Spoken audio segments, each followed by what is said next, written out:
My name is Selene, and I am 26 years old. I never thought I would be the one to expose the biggest betrayal in my family, but sometimes the truth refuses to stay buried. It demands to be heard, no matter how uncomfortable it makes everyone. And in my case, it all started on the day we laid my grandmother, Evelyn, to rest. The air was thick with grief, heavy enough to make my chest feel tight. The sky was a dull gray, the kind that warned of an impending storm, as though even the heavens were mourning. I stood among my family, my fingers clutching the edge of my coat as a cold breeze wrapped around us. The priest's voice was solemn as he read the final prayers, his words carried away by the wind. People whispered condolences, wiping away their tears, their voices hushed by the weight of loss. But as I looked around, something felt wrong. It was my aunt, Linda. She stood slightly apart from the rest of us, her arms crossed over her chest, her gaze distant. While my mother wept beside me and my cousins whispered their final goodbyes, Linda barely blinked. Her expression was neutral, her lips pressed into a thin line as if she were more concerned with getting this day over with than grieving. And then there was the way she held onto her handbag, clutching it so tightly that her knuckles turned white. I tried to shake off the uneasy feeling gnawing at me. Maybe she was just dealing with her emotions differently. Maybe she was overwhelmed. After all, she had been the one taking care of Grandma in her final years. That's what she always reminded us of anyway. After the burial, we all gathered at Grandma's house. The place was just as she had left it. The soft scent of lavender and old books lingered in the air, wrapping around me like a familiar embrace. But something about it felt different now. Hollow. It wasn't just the absence of her voice or the sight of her empty chair in the living room. It was something deeper. The kind of emptiness that came when the heart of a home was gone. We settled in the living room, everyone too drained to do much but sit and absorb the reality of our loss. Plates of untouched food sat on the table, cups of tea growing cold in our hands. The silence stretched until Linda cleared her throat. "I know this is a difficult time for all of us," she began, her voice smooth but firm. "But we need to discuss Grandma's estate." A heavy stillness followed. No one had spoken about it yet, as if acknowledging it would taint the mourning process. But Linda had never been one to wait. "There's no will," she continued, shaking her head in what looked like forced regret. "Grandma never made one. I asked her about it many times, but she always said she trusted me to do the right thing. And of course I will." I felt my stomach tighten. No will? That didn't make sense. Grandma was the kind of woman who planned everything down to the smallest detail. I had sat with her just a few months ago, drinking chamomile tea at this very table. She had talked about the importance of making sure everything was in order. She had mentioned a lawyer. She had mentioned fairness. I glanced around the room. My parents exchanged hesitant looks. My cousins looked uncomfortable. No one wanted to be the first to challenge Linda. She had cared for Grandma in her final years. She had done the hard work. Who were we to question her? But I couldn't ignore the feeling in my gut. "That's strange," I said, my voice careful but unwavering. "Grandma told me she had spoken to a lawyer about her will." Linda's eyes snapped to mine so fast it sent a shiver down my spine. For a brief second, something flickered across her face. Panic, maybe, but it disappeared just as quickly, replaced by a slow, sad smile. "Oh, sweetheart," she sighed, shaking her head. "She must have been confused. You know how her memory was near the end." A part of me wanted to believe her, but another part, a louder part, knew better. Grandma hadn't been confused. She had been clear, sharp as ever when she talked about it. If there was no will, then something had happened to it. And I had a feeling Linda knew exactly what. I didn't say anything more, not yet. But I knew one thing for sure. I wasn't going to let this go. The uneasy silence that followed Linda's words was thick enough to suffocate me. The rest of the family sat there, their expressions shifting between uncertainty and quiet acceptance. No one dared to challenge her. She had played her role well, the devoted daughter, the caregiver, the one who had sacrificed the most for Grandma. And because of that, everyone seemed willing to take her at her word. But I wasn't. As the night stretched on, I couldn't shake the feeling that something wasn't right. Grandma had been meticulous. She planned everything, from our family gatherings to her grocery lists. The idea that she wouldn't have made a will? It didn't add up. And the way Linda had reacted when I mentioned it, that flicker of panic in her eyes, the way she immediately dismissed Grandma's memory, it felt like a lie. The rest of the evening passed in a blur of condolences and half-hearted conversations. I barely touched my tea, my mind racing with questions. Where was the will? Had Grandma left it with her lawyer? Had Linda taken it? Destroyed it? By the time the house emptied and the last of the guests left, I found myself alone in the kitchen, staring at the dim light above the sink. I wasn't sure what I was looking for, but something in me told me to start digging. I made my way down the hallway toward Grandma's study, my footsteps light against the hardwood floor. The room smelled like her, like vanilla candles and the faint musk of old books. I ran my fingers along the wooden desk, tracing the grain of the wood. Grandma used to sit here for hours, writing letters, balancing her checkbook, keeping records of everything. If she had a will, this was where she would have kept something about it.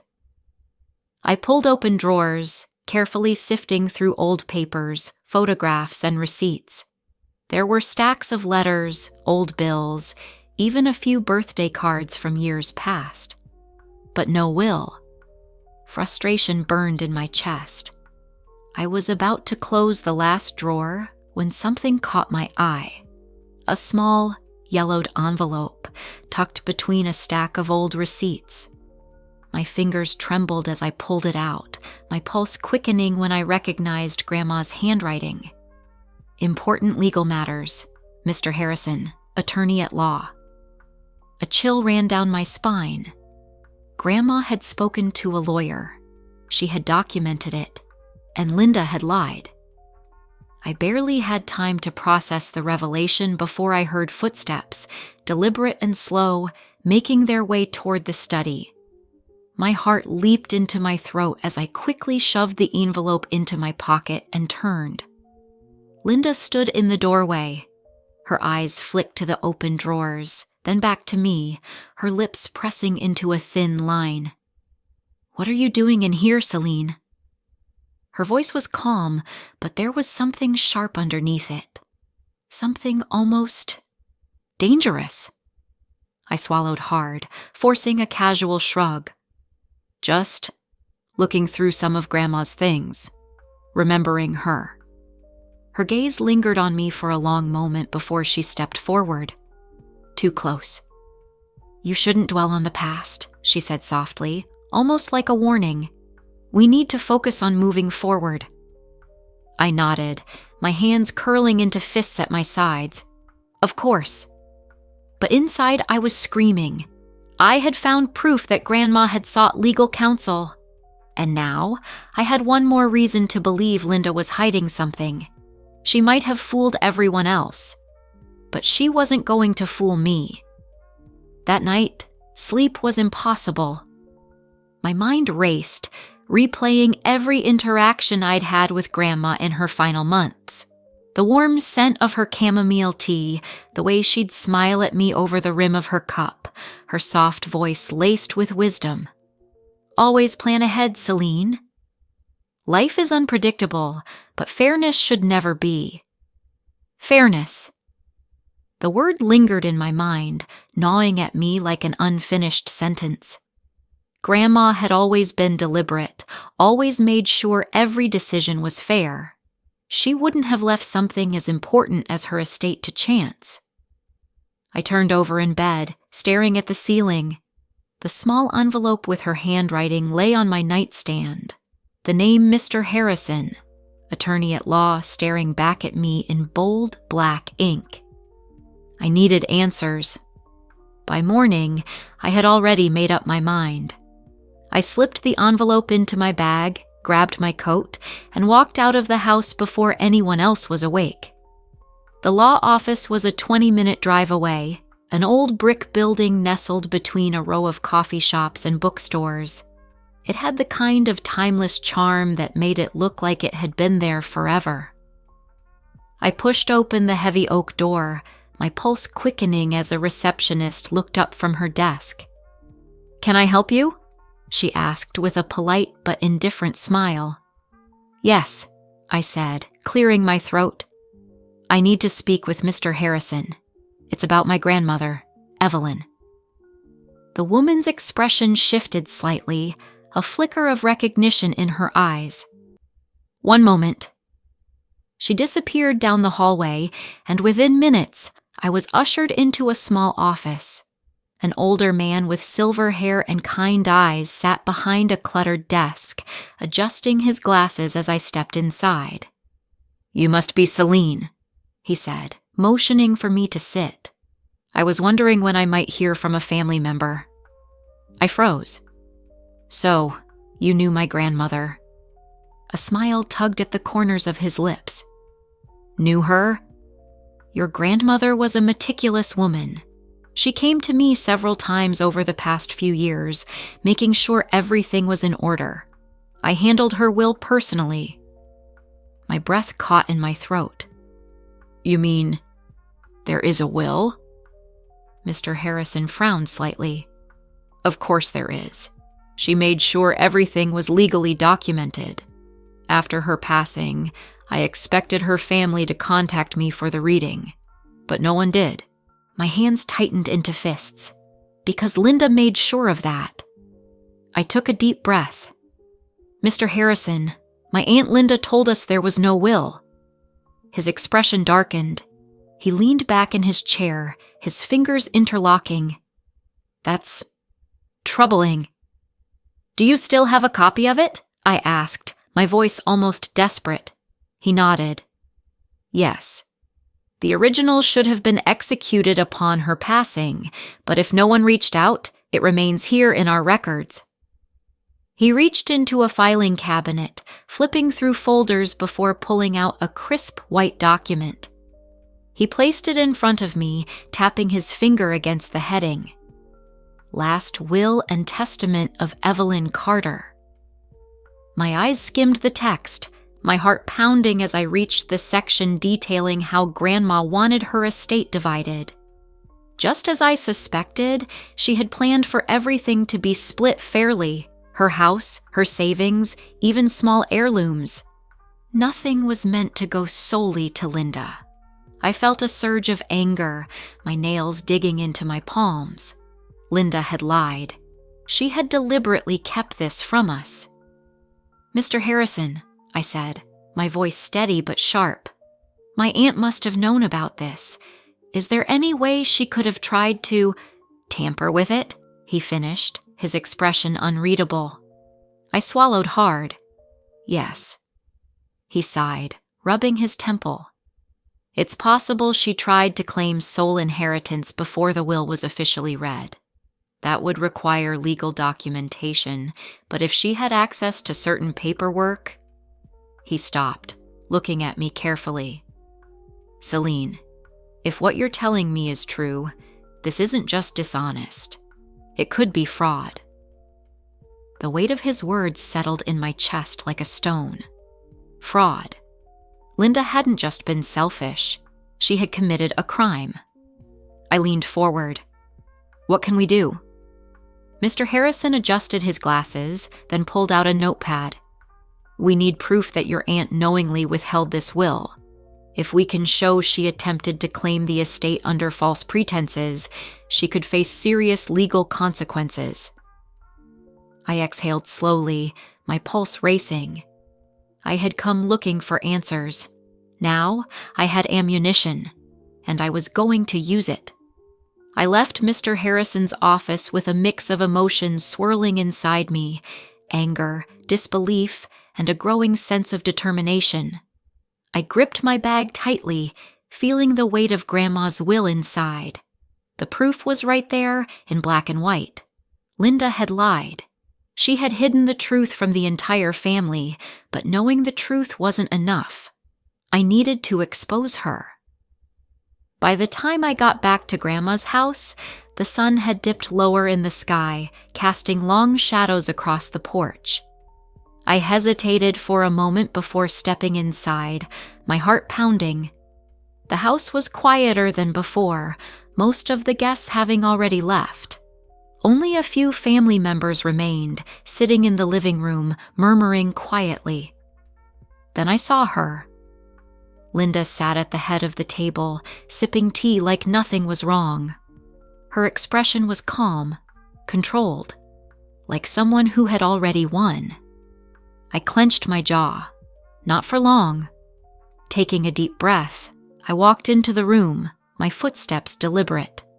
The conversations died down as all eyes turned to me. Linda's gaze met mine, and for a split second, something flashed in her eyes. Nervousness? Suspicion? But she recovered quickly, tilting her head with a small, polite smile. "Selene," she said smoothly, "where have you been?" I placed the folder containing Grandma's will on the table with a quiet but firm thud. Her smile wavered. "Funny you should ask," I said, my voice steady. "I just came from Mr. Harrison's office." A beat of silence. Then, a flicker of something undeniable crossed her face. Panic. I had caught her off guard. I leaned forward slightly, keeping my voice casual but firm. "You told us Grandma didn't have a will." I tapped my fingers against the folder. "But according to her lawyer, that was a lie." The room fell deathly silent. I could hear my mother gasp. My father stiffened in his chair. My cousins exchanged wide-eyed glances. Linda's fingers curled around the handle of her teacup, holding it so tightly I thought it might break. But she quickly composed herself, setting it down with a quiet clink. "Selene," she said, forcing a chuckle, "I think you misunderstood something. Grandma was old. She may have talked about a will, but if she didn't execute it, she did execute it." I cut her off, and she made it clear that everything was supposed to be divided fairly, not just given to you. Her jaw tightened. I could see the gears turning in her head, trying to find a way out. "You must be mistaken," she said, shaking her head. "If there was a will, I would have known about it. Maybe the lawyer made a mistake. Stop lying." My voice was sharper than I intended, but I didn't care. "You knew. You just didn't want anyone else to know." A hush fell over the room. Linda's face paled. I pulled out the copy of the will and slid it across the table for everyone to see. My mother gasped as her eyes scanned the document. My father looked at Linda, his expression unreadable. My cousins moved closer, whispering amongst themselves. Linda's hands clenched into fists. This doesn't mean anything." "Yes, it does," I shot back. "It means Grandma didn't trust you to make the right decisions. It means she wanted her wishes to be followed, not ignored." Linda's breathing grew heavier. I could tell she was struggling to maintain control, to keep up the act. I took another step forward. "You went to Mr. Harrison's office after Grandma passed, didn't you?" Her eyes widened. I don't know what you're talking about," she stammered. I folded my arms. "Yes, you do. He told me himself. You showed up just days after Grandma died. You wanted to revoke the will, didn't you?" Gasps echoed around the room. My mother clutched my father's arm, looking at Linda in disbelief. "Is that true?" Linda opened her mouth, but no words came out. My heart hammered against my ribs. I had her. She could try to deny it, but the truth was out now. Everyone was watching her, waiting. For the first time, Linda didn't look composed. She looked cornered, and I wasn't done yet. Linda's face was a mask of barely contained panic. Her mouth opened and closed, but no words came out. The weight of the room had shifted. Everyone was staring at her now. The carefully curated image of the selfless, devoted daughter was starting to crack right in front of us. My mother was the first to break the silence. Her voice was quiet, but there was a sharp edge to it. "Linda, tell me this isn't true." Linda swallowed hard, forcing a shaky breath. I don't know what Selene is talking about," she said, but the tremor in her voice betrayed her. "Why would I try to revoke a will I didn't even know existed?" I scoffed. "You expect us to believe that? Mr. Harrison said you went to his office days after Grandma died. You told him you were her only heir. You tried to make sure no one ever saw the will." My father frowned, rubbing his temple. "Linda, that's serious. If what Selene is saying is true, you could be in a lot of trouble." Linda let out a nervous laugh, shaking her head. "This is ridiculous. I was the one taking care of Mom for years, while the rest of you lived your lives. I did everything for her. Maybe she should have left everything to me. That would have been fair." "So you admit it," I said, narrowing my eyes. Her lips parted as she realized her mistake. I didn't mean..." I cut her off. "Yes, you did. You think you deserved everything, so you tried to take it." My cousins exchanged murmurs. My mother covered her mouth, shaking her head in disbelief. Linda's carefully constructed lie was unraveling, and she knew it. She straightened her shoulders, trying to regain control. "Listen, I don't know what you think you found, Selene, but none of this changes the fact that I was the one there for Mom. She wanted me to handle things. She trusted me." I picked up the will from the table and slammed it back down. "Then why does this say she wanted everything divided fairly? She had every opportunity to give you sole inheritance, but she didn't. She wanted us all to have a share." My uncle, who had been silent until now, leaned forward. "Linda, if this will was legal, why didn't you tell us about it?" Linda's fingers twisted in her lap. I just thought..." "You thought you could get away with it," I finished for her. Her nostrils flared, and suddenly, her sadness was replaced with anger. "Oh, don't act so righteous, Selene," she snapped. "You didn't have to be the one sitting by her bed every night. You didn't have to watch her get weaker and weaker, listen to her crying in pain. You all showed up when it was convenient. But I was the one there. I was the one who had to deal with it." Her voice broke, and for the first time I saw something real in her eyes: resentment. She wasn't just being greedy, she was bitter. And somehow, in her mind, that justified what she had done. I took a slow breath. "Linda, I know taking care of Grandma wasn't easy, but that doesn't give you the right to lie to all of us. It doesn't give you the right to steal from your own family." Tears welled in my mother's eyes as she stared at her sister. "Linda, how could you?" Linda's face crumpled, but she wasn't crying out of guilt. She was trapped. She knew there was no way out of this.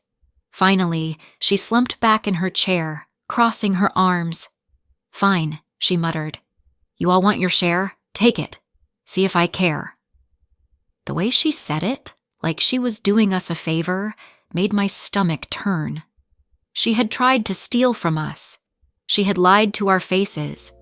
And now that she was caught, She was acting like we were the villains? I wasn't going to let her play the victim in this. I stood taller, looking her straight in the eye. This isn't about money, Linda. It's about trust. And right now, I don't think anyone here trusts you anymore. She flinched. I could feel the shift in the room. She had lost them. No one was on her side anymore. Linda's silence stretched across the room like a storm cloud, thick with unspoken tension. I could see it in her eyes, the wheels in her mind still turning, still looking for a way out. But no one was coming to her defense. Not this time.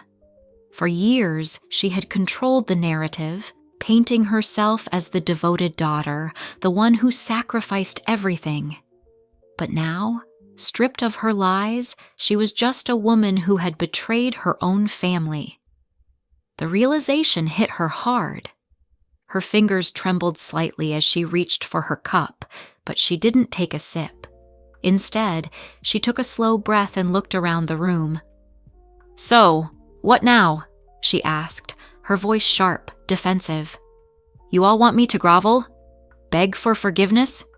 "No," my mother said softly, her voice thick with emotion. "We just want the truth." Linda let out a bitter laugh, shaking her head. "You already have your truth, don't you? What difference does it make?" I stepped forward. "It makes a difference because you didn't just keep this from us, Linda. You tried to erase Grandma's final wishes. That's not a mistake. That's fraud."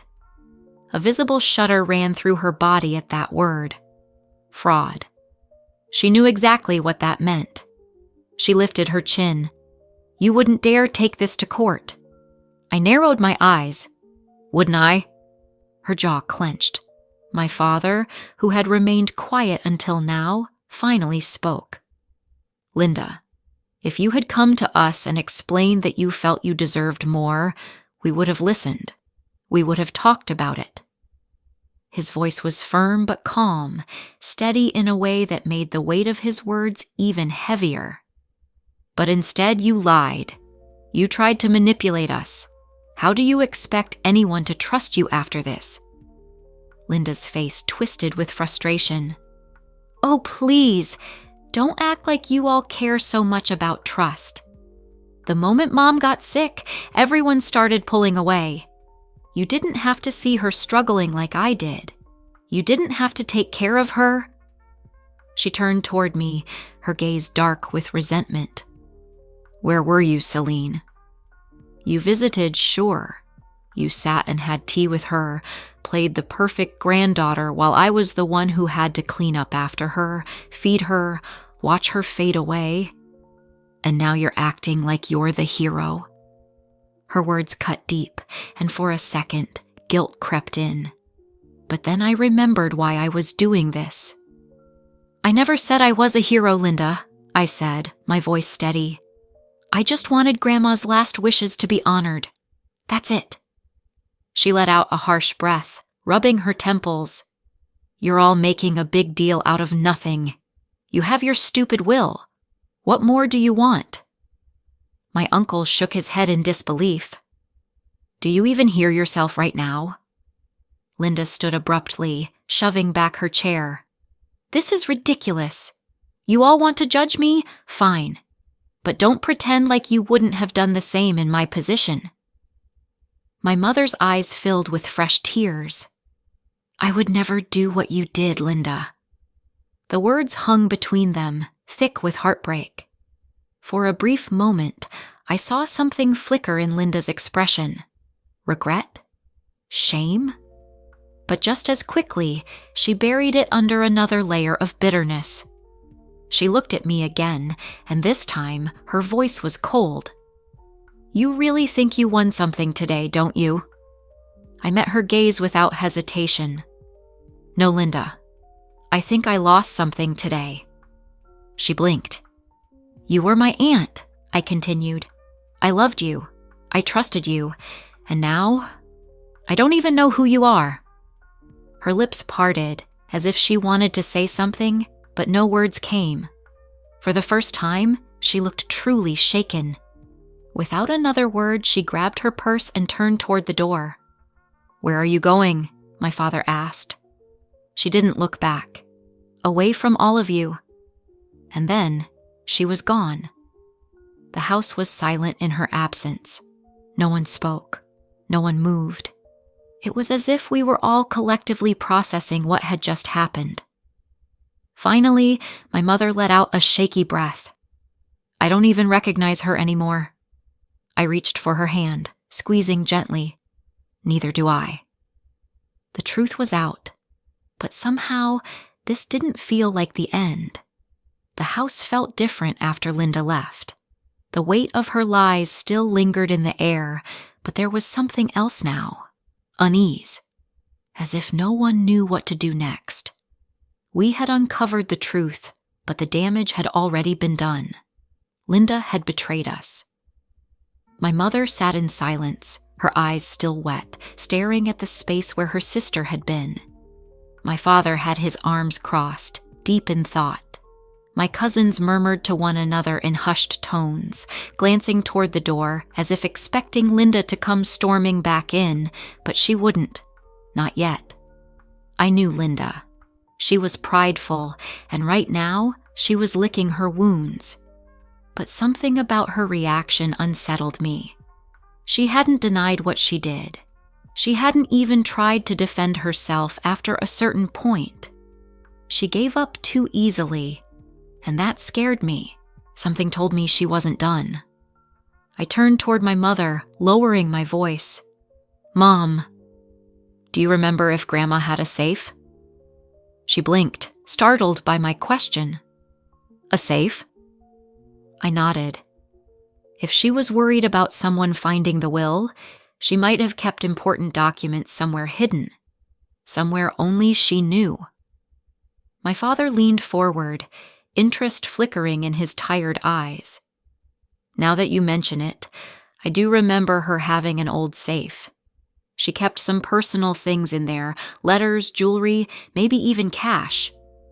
A rush of anticipation surged through me. If Grandma had a safe, maybe there was more Linda was hiding. "Where is it?" I asked quickly.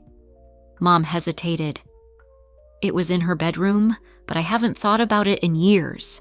I don't even know if she still used it." I didn't waste any time. I pushed back my chair and hurried down the hallway toward Grandma's old bedroom, my parents following close behind. The room was untouched, just as she had left it. The floral wallpaper slightly faded, the rocking chair by the window still facing out toward the garden. The scent of lavender lingered faintly in the air, making my chest ache. Grandma had spent so much time here. If she had a secret, this was where she would have hidden it. I moved toward the large oak wardrobe in the corner, running my hands along the edges. If there was a safe, it would be somewhere discreet. Then I saw it. A small, almost invisible seam along the bottom panel of the wardrobe. I crouched down, pressing my fingers along the edges. It took a moment, but then, click. A section of the wood gave way, revealing a hidden compartment. My mother gasped. "Oh my God!" Inside, tucked neatly in the space, was a small black safe. My hands shook as I pulled it out. Grandma had hidden something, but the excitement was short-lived. It was locked, and we had no key. My father exhaled sharply. "Do you think Linda has it?" I clenched my jaw. It was possible. Too possible. Linda had been one step ahead of us this whole time. If she had the key, she still had leverage over whatever Grandma had locked away, and I had a horrible feeling that whatever was inside was something Linda never wanted us to see. I sat on the floor, staring at the locked safe, my mind racing. What was inside? Documents? More legal papers? Something even bigger than the will? One thing was clear. Grandma had hidden it for a reason. My father knelt beside me, running a hand over the cool metal of the safe. If your grandmother went through the trouble of hiding this, then it's important." His voice was quiet but certain. My mother hovered near the doorway, anxiety tightening her features. "And if Linda has the key?" She trailed off, looking at me with a mix of worry and realization. I exhaled. Then she's still hiding something. I stood up, pacing the room. Linda had given up too easily earlier. But what if she had only backed down because she still had a piece of the puzzle? I turned toward my mother. "Did Grandma ever say where she kept the key?" She shook her head. "Not that I can remember, but she was careful. She wouldn't have left it somewhere obvious." A lump formed in my throat. "Unless Linda got to it first." My father sighed, rubbing his temples. "If Linda has the key, then we have a bigger problem. She might already know what's in the safe." I looked at him, determination settling in my chest. "Then we need to find out." I had two options. One, confront Linda directly. That could backfire. She might deny everything, or worse, she could destroy whatever was in the safe before we had a chance to open it. Two, search the house for the key. If Grandma had hidden the safe, maybe she had hidden the key somewhere just as secret. I chose the second option. We spent the next hour tearing through Grandma's room, checking inside books, under drawers, behind picture frames, but there was nothing. Frustration clawed at me. What if Linda had already found it? What if we were too late? Then my mother gasped, "Wait!" She rushed over to Grandma's nightstand and pulled open the bottom drawer. She grabbed something small, wrapped in cloth, and carefully unraveled it. My breath caught in my throat. A tiny brass key. My father let out a low whistle. Your grandmother really thought of everything. My fingers trembled as I took the key from my mother's palm. "This is it," I whispered. I knelt in front of the safe, heart pounding as I slid the key into the lock. A deep click echoed in the silence. The safe opened.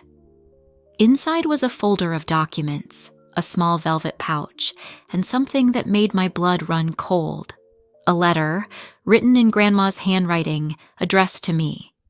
I reached for it with shaky fingers, my chest tightening as I unfolded the yellowed paper. "My dearest Selene," it began.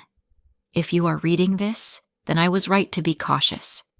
There are things I could not say out loud, things I feared might be lost if I did not take precautions.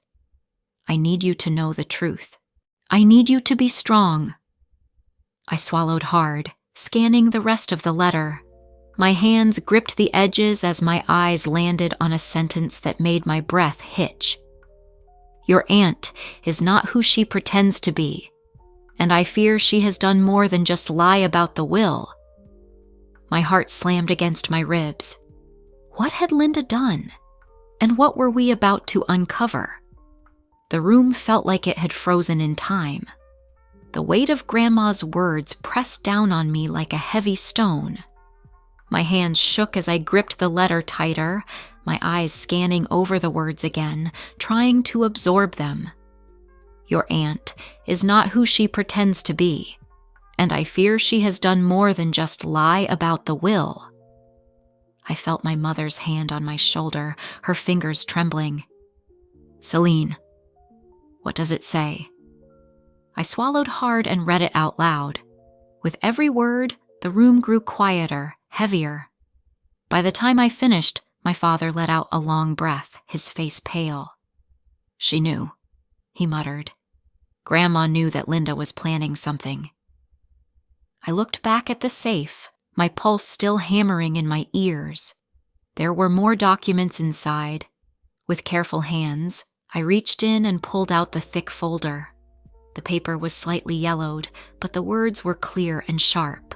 Legal documents, financial records. And then, my stomach dropped. Bank statements. I flipped through them, my eyes darting from number to number, trying to make sense of what I was seeing. The amounts were large, very large, tens of thousands of dollars, transferred in small, careful increments over time. My father leaned over, peering at the pages, his brow furrowed. Wait a minute. These transfers, they all went to Linda. My voice was barely above a whisper. My mother gasped. What? I laid the statements out on the floor, my hands shaking as I traced the dates. The transactions stretched back for years. She was stealing from Grandma, I said, my voice tight with anger. For a long time. I felt sick. Linda hadn't just tried to take the inheritance. She had been taking Grandma's money while she was still alive. This is fraud, my father said, his voice low, controlled. But I could see the anger in his eyes. My mother covered her mouth, blinking back tears. I can't believe she would do this. Her own mother. I looked back down at the letter, reading the last few lines. If anything happens, if something does not seem right, do not let her deceive you. You must make this known. You must protect our family. Do what is right, my dear Selene. Tears stung at my eyes, but I blinked them away. Grandma had trusted me to find this, to bring the truth to light. And now, I had everything I needed to expose Linda once and for all. I stood up, gripping the folder in my hands. We're calling a family meeting, I said, my voice firm. My father nodded. I'll get everyone here. My mother hesitated, glancing at the door. And what about Linda? I tightened my jaw. She had lied. She had stolen. She had betrayed all of us. I met my mother's gaze and said the words with certainty. We're going to confront her, and this time she won't be able to talk her way out of it. The house filled with voices, hushed at first, then rising in waves of concern, confusion, and anger. Everyone had gathered. My uncles, my cousins, my parents, and even some extended family members who had still been in town after Grandma's funeral. Everyone except Linda.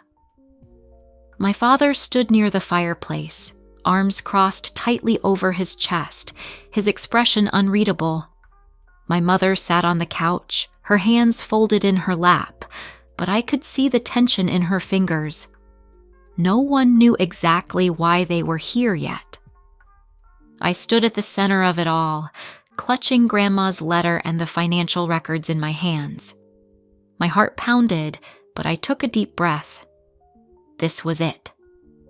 I cleared my throat, and the room quieted. I know it's late, and I know we're all still grieving, I began, my voice steady despite the whirlwind inside me. But there's something you all need to know, something that Grandma knew before she passed. A few people exchanged glances. Some leaned forward. Others looked wary. I lifted the letter. Before she died, Grandma wrote this. I paused, my fingers tightening around the paper. In it, she warns us about Linda. A ripple of murmurs spread through the room. My uncle, Linda's older brother, frowned. What do you mean? Warns us how? I hesitated for only a second before I held up the bank statements. Linda wasn't just lying about Grandma's will. She was also stealing from her. For years, the reaction was instant. Gasps, disbelief, anger. What? One of my cousins blurted out. No. My aunt shook her head. That can't be true. I unfolded one of the bank statements and pointed to the transactions. It's all here. Transfers from Grandma's accounts to Linda's. Some of them small, some of them huge, and they go back for years. My uncle's face darkened as he grabbed one of the papers and skimmed it. He let out a long, shaky breath. Jesus Christ.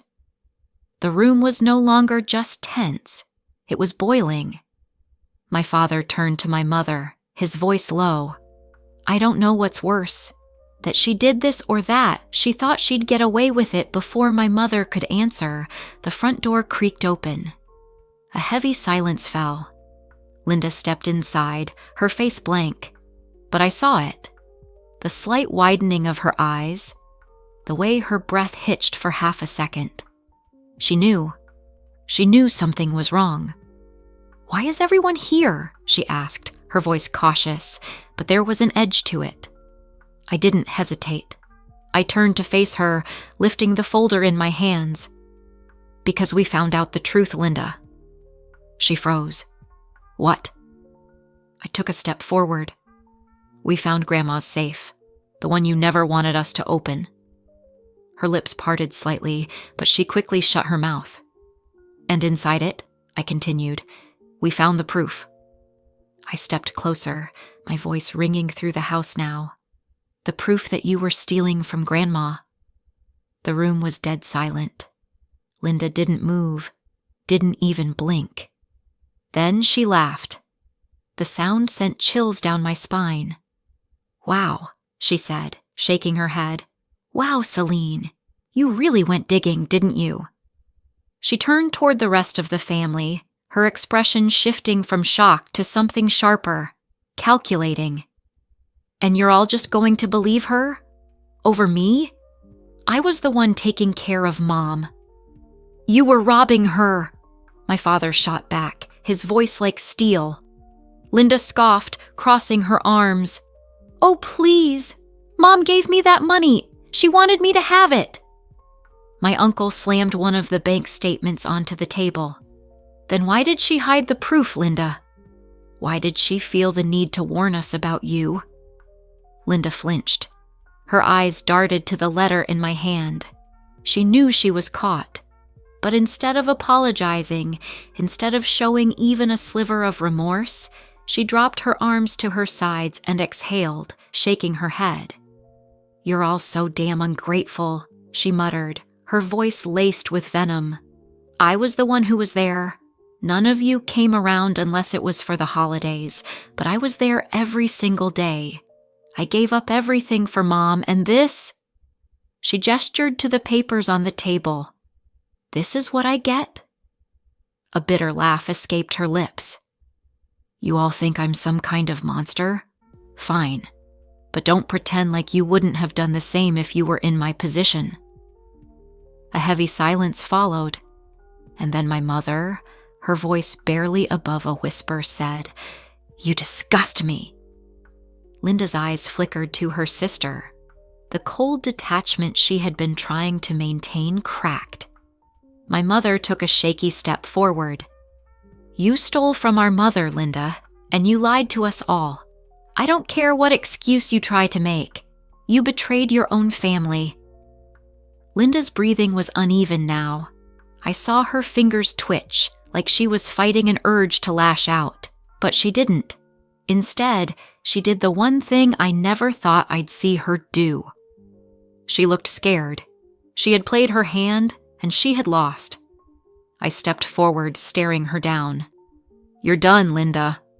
Her nostrils flared. "What are you going to do? Take me to court?" I didn't flinch. "Maybe. But even if we don't, this family will never trust you again." That seemed to hit her harder than anything else. She looked around the room, eyes darting from one face to the next. No one was on her side anymore. My uncle crossed his arms. "You need to leave, Linda. Right now." Her mouth tightened, but she didn't argue. She grabbed her purse and turned toward the door. But before she walked out, she looked over her shoulder, directly at me. There was no more anger in her eyes, only hate. "This isn't over," she muttered under her breath. Then she was gone. The moment the door shut, the entire room seemed to exhale at once. Someone whispered, "Jesus." I turned to my mother, expecting to see relief in her face, but all I saw was exhaustion, because we all knew the truth. Linda had lost tonight, but she wasn't done fighting. The house was eerily quiet after Linda left. The storm she had stirred in our family was still settling, and even though she was gone, her presence still lingered. No one spoke at first. It was as if we were all absorbing the weight of what had just happened. Then, my uncle ran a hand over his face and let out a long breath. "I can't believe this." His voice was raw, thick with betrayal. "I knew Linda could be selfish, but I never thought she'd steal from Mom." My mother sat down on the couch, her hands shaking as she reached for a glass of water. Neither did I. Her voice was barely above a whisper. She looked lost, like someone who had just watched a stranger walk away instead of her own sister. My father exhaled sharply, rubbing the bridge of his nose. "We need to decide what to do next." I nodded, gripping the folder of bank statements and Grandma's letter tightly. Linda was gone, but the damage she had done wasn't. "We can't just let this go," I said. "This isn't just about the will anymore. It's fraud. It's theft." My uncle's jaw tightened. "And she thinks she can get away with it." I looked at him, at my parents, at my cousins. "We need to talk to a lawyer." At that, my mother flinched. "Selene, is that really necessary?" I turned toward her, my heart twisting at the pain in her eyes. I knew this was hard for her. No matter what Linda had done, she was still her sister. But that didn't change the truth. I sat beside her, lowering my voice. "Mom, she didn't just lie. She stole from Grandma for years. She hid the will. She tried to take everything for herself. And even after being confronted, she still didn't show any remorse." Tears welled up in my mother's eyes. She turned her gaze to my father, searching for something, maybe hope that this was all just a mistake. But my father didn't offer that. He placed a hand on hers and gave her a slow, solemn nod. "This isn't just about punishing her," he said gently. "It's about making sure she doesn't get away with it." Silence stretched between us. Then, my mother wiped her tears and took a deep breath. When she looked up, there was resolution in her eyes. "Then we go to a lawyer." My uncle nodded. "Agreed." I finally let out a breath I didn't realize I'd been holding. It was decided. Linda thought she had the upper hand, thought she could walk away from this without consequences. But she was wrong. She wasn't going to get away with it. The next morning, I sat in Mr. Harrison's office, the familiar scent of polished wood and old books surrounding me. My parents and uncle were with me, their expressions serious as the lawyer scanned the documents I had brought. After a long pause, Mr. Harrison set the papers down and looked at us. "This is serious," he said. "If Linda knowingly withheld this will and attempted to claim the estate for herself, that's legal fraud." My father nodded. "What are our options?" Mr. Harrison leaned forward. "First, we need to legally file the will so it's recognized in court. That will override any claim Linda tried to make. Then, we can pursue fraud charges against her if the family decides to go that route." My mother looked down at her lap, her expression torn. I don't want this to turn into something ugly." I reached for her hand. "Mom, Linda already made it ugly." Mr. Harrison nodded in agreement. "At the very least, you need to ensure that the estate is handled properly. If Linda already withdrew large sums of money, she could be liable for restitution." My uncle sat forward. "So she'd have to pay it back?" "Yes," Mr. Harrison confirmed. "If she was taking money from your mother's accounts without consent, the court can order her to return it." A flicker of relief passed through me. Linda might have thought she could take what she wanted and walk away, but she was about to face real consequences. Mr. Harrison adjusted his glasses. "I'll begin the legal filing today, and I'd recommend freezing any shared family accounts if Linda still has access to them." I nodded. "I'll take care of that." As we wrapped up the meeting, I felt a strange mix of emotions, anger, exhaustion, but also something close to satisfaction. Linda had spent years manipulating us, believing she was untouchable. Now, the law was coming for her, and there was nothing she could do to stop it. The days that followed were filled with paperwork, legal discussions, and phone calls.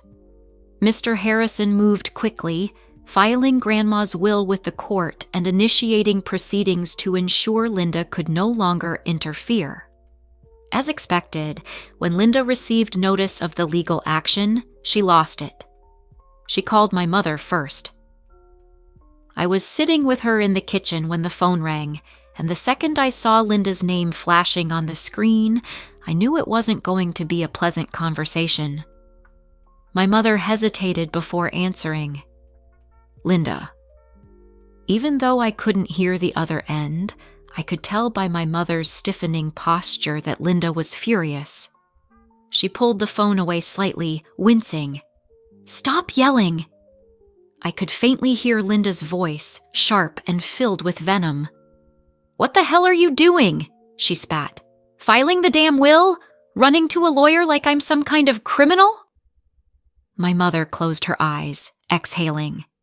"Linda, you know what you did." "I did what I had to do," Linda snapped. "I was the one who took care of Mom. I deserved that money. I couldn't stay silent." I reached out and gently took the phone from my mother's hands. "Deserving something and stealing it are two different things, Linda," I said coldly. There was silence on the other end. Then, a bitter laugh. "Oh, of course," Linda sneered. "Little Miss Perfect Selene, playing the hero. You think you've won, don't you?" "This was never about winning," I said sharply. "This was about doing what's right. Something you clearly don't understand." Linda scoffed. "You self-righteous little—" I cut her off. "Save it, Linda. You're only angry because you got caught, and now you're facing the consequences." Her breathing was ragged, and for a moment I thought she might start screaming, but instead her voice dropped lower, colder. "You just made a huge mistake, Selene," she said. "You think I have nothing left to lose? Watch what happens next." Then she hung up. I set the phone down, my hands still gripping it tightly. My mother's face was pale. "Selene, maybe we should have handled this differently." I turned to her, shaking my head. "No, Mom. She's trying to scare us. But we did the right thing." My father, who had been silent through the conversation, finally spoke. His voice was firm. "Let her be angry. It doesn't change the fact that she's wrong." I let out a breath, nodding. Linda could threaten us all she wanted, but she had no power anymore. A week later, the will was officially recognized in court. Grandma's estate was legally divided, just as she had intended. Linda was completely cut off from making any further claims, and the family accounts she had been siphoning money from, frozen. Mr. Harrison informed us that Linda could face charges if she refused to return the stolen money. And given the legal pressure mounting against her, she had no choice. She paid back every dollar, but it wasn't about the money.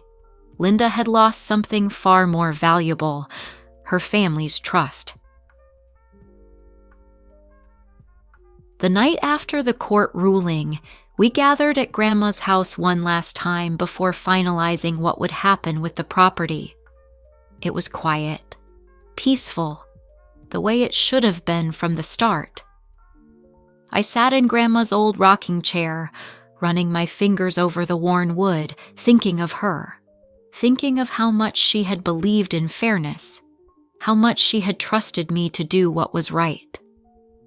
My mother came over and placed a hand on my shoulder. "She would be proud of you, you know." I smiled softly. "I hope so." We sat there for a while, just listening to the stillness. and for the first time since this all began, I felt at peace. The aftermath of the court ruling spread through the family like wildfire. Linda was officially exposed, and now no one saw her the same way.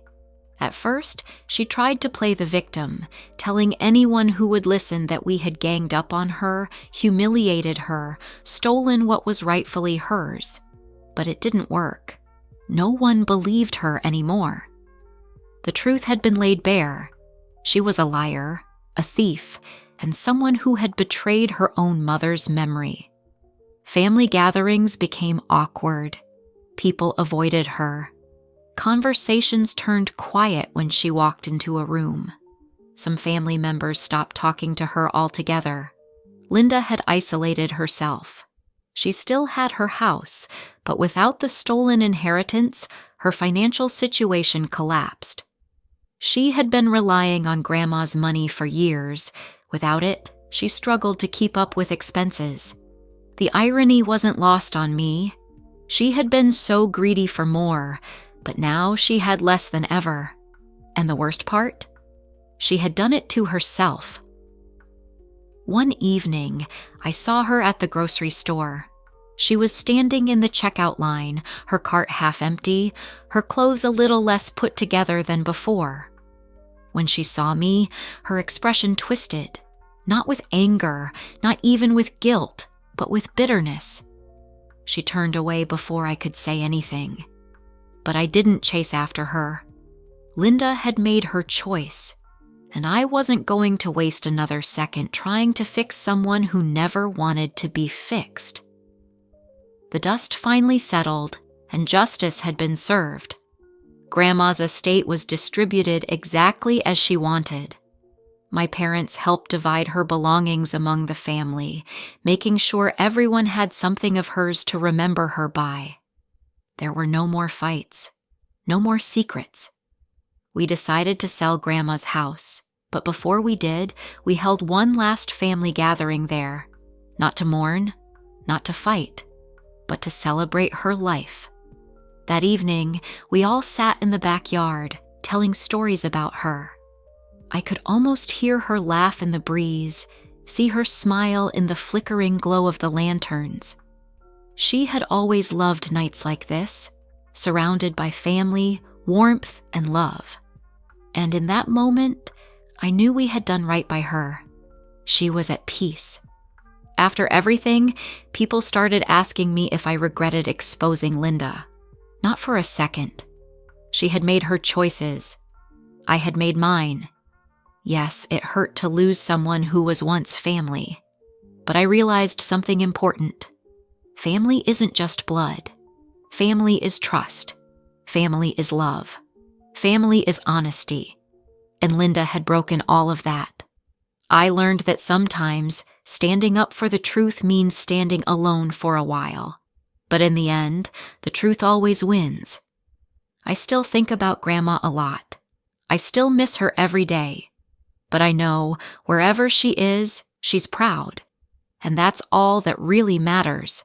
Because in the end, I didn't just fight for an inheritance. I fought for her memory, for the kind of justice she believed in. And I'd do it all over again.